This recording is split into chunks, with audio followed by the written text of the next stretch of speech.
Hello friends, मैं आपकी friend Rajni. आज ये वीडियो ना मैं अपनी रिकवरी स्टोरी पे लेके आई हूँ। कैसे मैंने एंजाइटी और डिप्रेशन दोनों से रिकवर किया। क्योंकि ऐसे भी लोग होंगे जिनको एंजाइटी के साथ साथ डिप्रेशन की प्रॉब्लम हो जाती है। एक उदासी, हंसी नहीं आना, डिप्रेस हो जाता है बंदा। जब ना चीज़ों से हम कवर नहीं हो पाते ना, तो हम क्या होता है कि डिप्रेशन की प्रॉब्लम भी साथ में हो जाती है हमें। जब चलो अब मैं अपनी स्टोरी बताती हूँ कि जब मुझे ना एंजाइटी का पहले तो चलो पता ही नहीं चला था, 2 ढाई साल पता ही नहीं चला था कि क्या है मुझे प्रॉब्लम। तो जब मुझे पता चला कि मुझे एंजाइटी की प्रॉब्लम हो रही है, तो फिर मैंने क्या किया कि चलो यूट्यूब में थोड़ी वीडियो वगैरह जैसे आप सर्च करते हो, मैंने भी वही किया था, मैं भी आपकी तरह ही हूँ। तो मैंने सर्च की तो कोई फ़ोन नंबर वगैरह जैसे आप ढूँढते हो, जैसे आपने मेरे को ढूँढा, वैसे ही ना मैं भी ढूँढा, किसी यूट्यूबर को ढूँढा। पर क्या करते हैं, उन्होंने बोला कि पहले पैसे पे करो। चलो मैंने थोड़े से उसमें डाले कि चलो बात करके देखो कि क्या है एंजाइटी, क्योंकि समझ नहीं थी ना पूरी एंजाइटी की। तो फिर ना बात की, पर वो सैटिस्फैक्शन नहीं मिली, क्योंकि वो मेरे को पूरी तरह सुन ही नहीं पाए।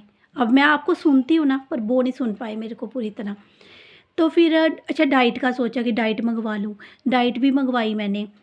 तो उन्होंने वो भी पैसों की दी, ऐसे नहीं भेजी उन्होंने, वो भी पैसों की भेजी। अच्छा, फिर भी सैटिस्फैक्शन नहीं, आपको पता होगा जो एंग्ज़ायटी में होगा ना, सैटिस्फैक्शन नहीं उसको कहीं भी मिलती। फिर किसी और को कॉल की, उन्होंने पहले मेरे को क्वेश्चन पुट किए, फिर वो बोलते कि 23,000 पे कर दो, उसके बाद आपको काउंसलिंग मिलेगी। चलो, क्योंकि जिस बंदे ने अपनी बॉडी पे इतना खर्चा किया, इतनी रिपोर्ट्स, कितने टेस्ट करवाए हैं, वो बंदा बताओ अब काउंसलिंग पे पैसे खर्च नहीं कर पाता। मैं एक मिडिल क्लास फैमिली से हूँ, इतनी अफोर्ड थोड़ी कर सकती हूँ कि अब मैं फ़ोन पे पैसे पे करूँ। समझ ही नहीं पा रहा था उस वक़्त मेरे को कोई। ऐसे ही फ़ोन में चीज़ों को देखते रहना, कभी इधर कभी उधर, पर हल नहीं हो रहा था इन चीज़ों का, क्योंकि हेल्प नहीं कोई कर पा रहा था। फिर अच्छा मैंने सोचा चलो अच्छी-सी डाइट, फिर जो यूट्यूब में डाइट होती है ना कि 8-8 टाइम का गैप डाल के खाना खाना है, ये करना है, पहले फ्रूट खाना है, फिर वो शुरू किया। तो कोई 15-20 दिन मैंने वो शुरू किया। पर देखो ना, थॉट्स थोड़ी मैं अपने बदल रही थी। मैं तो सिर्फ़ अपनी बॉडी पे वर्क कर रही थी, चलो ये खा लो, वो खा लो, ऐसा कर लो। वर्क नहीं कर रही थी कहाँ पे, थॉट्स के ऊपर। तो वो भी काम नहीं किया उसके। वेट कम होता कितना कम, 44 पे चला गया, 25 किलो वेट कम हो गया। वो भी नहीं काम कर पाया। फिर उसके बाद ना मैंने एक ब्रेन कोर्स किया कि जिससे ना मुझे पता चला कि मेरा ब्रेन काम कैसे करता है। ब्रेन से कैसे मैं अपने सोचती हूँ, क्या मेरी बॉडी पे इफ़ेक्ट करता है मेरा सोचने का। फिर मैंने सोचा कि जब तक मेरी सोच नहीं ना बदलेगी, तब तक मैं ठीक नहीं हो पाऊँगी। इतना दिमाग पे प्रेशर था। इससे बाहर निकलने के लिए ना सबसे पहले मैंने breathing exercise, simple deep breathing, क्योंकि मेरी बॉडी अलो ही नहीं कर पाती थी कि मैं कोई हैवी एक्सरसाइज या कुछ कर पाऊँ। वीक हो चुकी थी, एनर्जी थी नहीं। बैठे-बैठे क्या करती रहती थी, breathing exercise, simple breathing exercise सबसे पहले मैंने स्टार्ट की। डीप ब्रीथिंग करना, सबसे पहले मैंने ना अपने साँसों के साथ जुड़ना शुरू किया, क्योंकि मैंने ना कोई वीडियो देखी थी कि साँसें ही हमारे जीवन का आधार है। साँसें हैं तो हम हैं। कभी मैंने अपनी साँसों के बारे में सोचा ही नहीं। तो नॉर्मल जो ब्रीथिंग लेते हैं वैसे लेती रहती थी, कभी देखा ही नहीं कि अब साँसों को भी देखना होता है। तो मैंने सबसे पहले थोड़ी-थोड़ी देर बाद अपनी ना ब्रीथिंग को देखना शुरू किया, डीप ब्रीथिंग स्टार्ट की, सिंपल, कोई रोक रोक तो पाती नहीं थी, क्योंकि एंग्ज़ायटी में इतने ब्रीथिंग इश्यू हो जाते हैं, इतना प्रॉब्लम आ जाती है बॉडी में, हम रोक थोड़ी ना पाएँगे। शुरू में डीप ब्रीथिंग स्टार्ट की। अपना लाइफ़स्टाइल बदला थोड़ा-सा, सुबह हँस के उठना, छोटी-छोटी चीज़ें अपने जीवन में अपनाई। सुबह उठना, अच्छी अफ़र्मेशन कि आज मेरा दिन बड़ा अच्छा निकलेगा। विज़न बोर्ड पे, एक सामने मैंने विज़न बोर्ड भी लगाया जिस पे मैंने लिखा कि मैं स्ट्रॉन्ग हूँ, मैं एक दिन मेडिटेशन टीचर बनूँगी, मैं एंग्ज़ायटी से बाहर निकलूँगी, मैं हर चीज़ से बाहर निकलूँगी, मैं एक हमेशा खुश रहने वाली लड़की हूँ। ऐसे ना खुद से ही अफ़र्मेशन बनाई, एक विज़न बोर्ड सामने लगा रही थी, उसको सारा दिन देखती थी। खुद को मोटिवेट भी करना था ना, आप तो मेरे से बात करके मोटिवेट हो जाते हो, मैं किससे बात करती। खुद को मोटिवेट करने के लिए ना विज़न बोर्ड लगाया अपने सामने, चलते-फिरते उसको देखना। उस वक़्त ना मैं अपनी कंडीशन बताऊँ, मैं चल नहीं पाती थी। मैंने क्या किया, छोटे-छोटे स्टेप लेने शुरू किए अपनी लाइफ़ में कि छोटे स्टेप तो लूँ। मैंने बाहर तो मैं जा नहीं पाती थी, फ़ियर इतना था। मैंने अपने घर में थोड़ी सी मेरी जगह है, लॉबी है छोटी सी, उस पे चलना शुरू किया।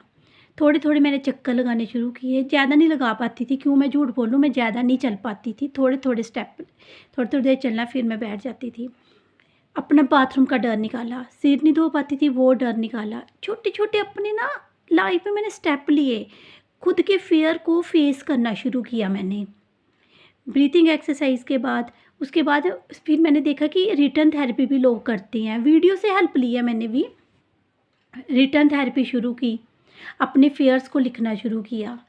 अपने जब मैं फेयर्स लिखती थी ना, मुझे पता चलता था कि यार मैं अपने थॉट से डरती रहती हूँ।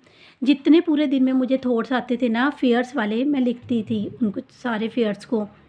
फिर उसके बाद जब मैं अपने फेयर्स को लिखना शुरू किया, मेरे अंदर थोड़े फेयर्स कम होने शुरू हुए, और बाहर जब धीरे धीरे मैंने छोटे छोटे स्टेप लिए, अपने गली में लोगों के घर, ऐसे गली में जाना शुरू किया, उनसे बातचीत, क्योंकि मैं बैठ नहीं पाती थी, किसी से बात नहीं कर पाती थी, धीरे धीरे मैंने वो शुरू किया ना, वो फियर्स भी निकलना शुरू हो गया मेरे अंदर कि नहीं यार मैं बात कर सकती हूँ सभी से।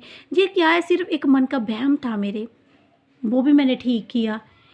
फिर उसके बाद मैंने अफ़र्मेशन को, मैंने बोला चलो बोलती तो हूँ मैं सारा दिन अफ़र्मेशन अपने लिए, पर उसके लिए मैंने लिखनी शुरू की अफ़र्मेशन अपने लिए, अच्छी अच्छी चीज़ें अपने लिए लिखनी शुरू की। बड़ी कॉपियाँ भरी हुई हैं मैंने इन चीज़ों पे ऊपर। लोग कहते हैं ना हम वर्क नहीं मैम कर सकते, यार जिद पे तो आ जाओ, सब कुछ ठीक हो जाता है, वर्क करके तो देखो। मैंने खुद किया है इन चीज़ों पे वर्क, आप भी करके देखो, ठीक हो सकती हैं। अच्छा, डिप्रेशन में मैं हंसना भूल गई, तो मैंने फिर क्या किया, मिरर थेरेपी, मैंने मिरर थेरेपी देखी, मिरर थेरेपी भी होती है। हंसी नहीं आती थी, झूठ से शुरुआत की, 2 मिनट के लिए ना मिरर के आगे खड़ी हो जाती थी, ज़ोर ज़ोर से हंसती थी। बच्चे मुझे बोलते थे मम्मा क्या हो रहा है, आप पागल हो गए हो, फिर भी मैं हंसती थी पेड़ पकड़ के, झूठ ही, हंसी नहीं आती थी, क्योंकि बॉडी कहाँ हंसी आएगी, जिस बंदे के अंदर इतना फेयर चल रहा है, इसका इंटरेस्ट नहीं है किसी चीज़ में, उसको हंसी आएगी, फिर भी मैं हंसती थी। जब मैंने डेली ये मिरर थेरेपी यूज़ की ना, मुझे खुद ही हंसी आनी शुरू होगी, उदासी कम होनी शुरू होगी। तो जब सुबह उठना, अब सुबह उठ के अच्छी अफ़र्मेशन अपने लिए बोलना, फिर उसके बाद अपना पूरा जो भी मैं अगले दिन करना होता था ना, मैं रात को सारा लिख लेती थी, ऐसे ऐसे मैं अपना टाइम टेबल सेट कर लेती थी कि जो मैंने आगे वाले दिन क्या करना है। हर टाइम जो भी काम होता था ना, उसका टाइम को बढ़ाना शुरू किया मैंने। जैसे मैं एंग्जाइटी में क्या होता है, हम जल्दी जल्दी काम फिनिश करते हैं, अच्छा जल्दी काम कर ले, पता नहीं क्या हो जाएगा। तो फिर मैंने धीरे धीरे ना काम को बढ़ाना शुरू किया कि नहीं, जो भी काम कर रहे हैं उसको धीरे धीरे करना है, जल्दी जल्दी कुछ नहीं करना। फिर अच्छा, फिर पानी वाला मैं बताती हूँ। जब मैं ना पानी पीना शुरू किया, पानी को चार्ज करके, कैसे किया, जैसे पानी गिलास पकड़ा हाथ में, और उसमें सिर्फ आंखें बंद करके यही बोला कि ये पानी ना मेरे बॉडी को शक्ति प्रदान करेगा, फील लेके, कहते हैं ना फीलिंग नहीं आती, मुझे भी नहीं आती थी, पर शुरुआत की, फील लिया कि जब वो पानी पीती थी ना, ऐसे करती महसूस करती थी कि हाँ मेरी बॉडी में ना एनर्जी पैदा हो रही है। कुछ खाती थी, उस ग्रैटिट्यूड करती थी उस भगवान का कि तूने खाना दिया और इसमें शक्ति डाल, मेरे अंदर शक्ति आए, क्योंकि 44 केजी वेट चला गया था, शक्ति कहाँ रहेगी मेरे अंदर, जीरो एनर्जी थी।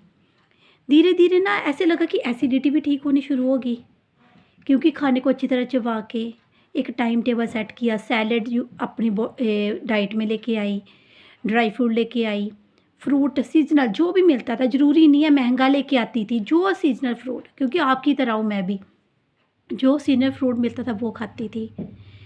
अपने लिए ना छोटे छोटे स्टेप लिए मैंने, तब भी इन चीज़ों से मैं बाहर आई। फिर एक और स्टेप लिया मैंने मेडिटेशन का। मेडिटेशन शुरू शुरू में जब मैं मेडिटेशन करने लगी ना, तो फिर क्या हुआ, मैं मेडिटेशन ना बैठ के नहीं कर पाती थी, क्योंकि मेरी बॉडी अलो नहीं करती थी इतनी देर ऐसे करके बैठना। मैंने लेट के पहले शुरू की, सी रखनी होती थी, लेट के मेडिटेशन स्टार्ट की। फिर मैंने उसके टाइम को बढ़ाया, लेट के मेडिटेशन के टाइम को बढ़ाया। फिर जब मेरी थोड़ी सी ना, तो फिर मैंने बैठ के मेडिटेशन स्टार्ट की। ज़रूरी नहीं है ज़्यादा टाइम, 2 मिनट से स्टार्ट करो तो सही। 2 मिनट से जब स्टार्ट करोगे, धीरे धीरे 5 मिनट करो। मैंने इसका टाइम आधा घंटा भी किया था। जब मेरी रिकवरी, मुझे लगा था कि रिकवरी हो रही है, तो मैंने आधा घंटा भी किया। तो फिर बैठ के स्टार्ट कर ली। रिकवरी के ऐसा टाइम भी आता था कि ऐसे लगता था कि नहीं कुछ हो रहा बॉडी में, कोई रिकवरी नहीं हो रही, ज़ीरो पे फिर वापस आती थी। पर फिर अपने आप को मोटिवेट करती थी, सेल्फ मोटिवेट किया मैंने अपने आप को कि नहीं, मैंने करना है, मैंने अपने बच्चों को सँभालना है, मैंने अपने लिए कुछ करना है।